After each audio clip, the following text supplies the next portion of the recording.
We begin this evening at the Supreme Court, where the 9 justices heard oral arguments in the case of Marlean Ames. Ames was an employee at the Ohio Department of Youth Services who applied for promotion. The role was given to another employee, a gay woman. Ames was then demoted, her position filled by a gay man. Ames, who is straight, claims her sexual orientation was an issue in each decision. That's the story her lawyers presented today. And joining us now is Jessica Levinson, CBS News legal analyst and Loyola Law School professor. Jessica, what's at issue with this case? So what's at issue really is what standard are we going to use under a federal statute, Title VII, when it comes to workplace discrimination claims? And specifically, are we going to use a different standard for people who are members of the majority, whether that be, in this case, people who are straight or people who are white? What standard will we use in order to prove that there is, in fact, workplace discrimination? And in oral arguments, there was this, I think it was Gorsuch who said there was radical agreement. Was that a little bit or in the whole thing? And if so, what were they agreeing about?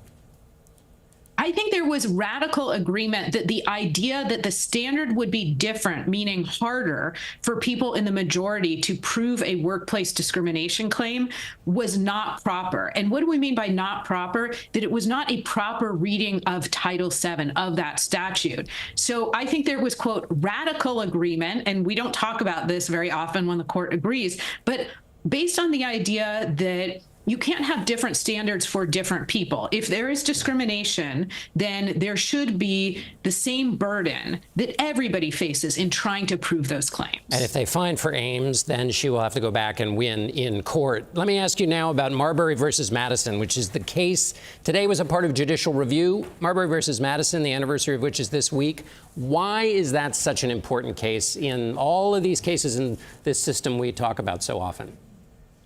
Well, it's so important because it says, federal judges, you have a role to play in our 3-branch system, and here's what it is. As you said, it's judicial review. So it's not just what the Constitution means, but it's looking at statutes. We've been talking about Title VII today. It's looking at popularly enacted statutes where the executive and the legislative agree, and it's judges saying, but we have the last say. We can tell you whether or not that statute is proper, and we can help interpret it. It's a huge part of our system.